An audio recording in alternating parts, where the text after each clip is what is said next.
What's going on, everybody, and welcome to a new video.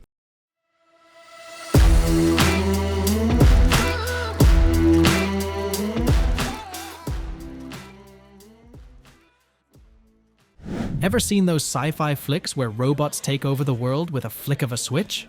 Turns out, Sam Altman, the brains behind OpenAI, says that ain't how it's gonna roll. Forget the giant red button. Stopping AI in its tracks ain't gonna be that easy. Or maybe even possible.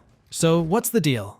Is this good news or bad news? Spoiler alert. It's complicated, but definitely worth diving into. What are the most important capabilities that ChatGPT will develop in the next year? The world had like a 2-week freak out with GPT-4, right? This changes everything. AGI is coming tomorrow.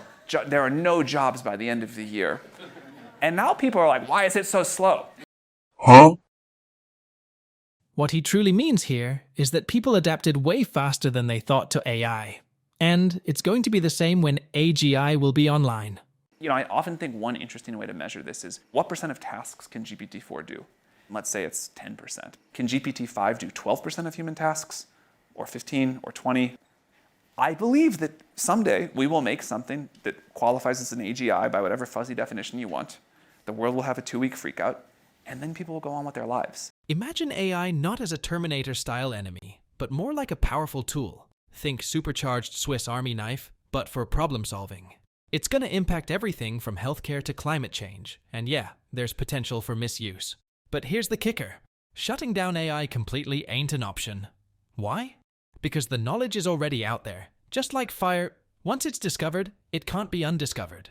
The amount of focus on safety and regulation is sort of very, very high. Tell me whether you think regulators have got it right or whether we're not doing enough. At this point, you know, if I look at what the White House EO is, or what the UK Safety Summit is, what's happening in Europe, what's happening in Japan, they are going to have a say. You're goddamn right. If you were ever in that room and you thought to yourself, this is getting dangerous, and this could actually have consequences that I would not want upon the world, would you then shout stop, and would you stop? There's no like one big magic red button we have that blows up the data center, which I think some people sort of assume exists. It's not this binary go-stop decision. It is the many little decisions along the way about allow this, don't allow this, how to predict what the risks of the future are going to be, how to mitigate those, set this new value here, things like that. So my guy here gave an explanation that made sense only on the paper. However, I am not completely opposed to it. I hope you enjoyed this possible new information to you. Like and subscribe, and I'll see you in the next video.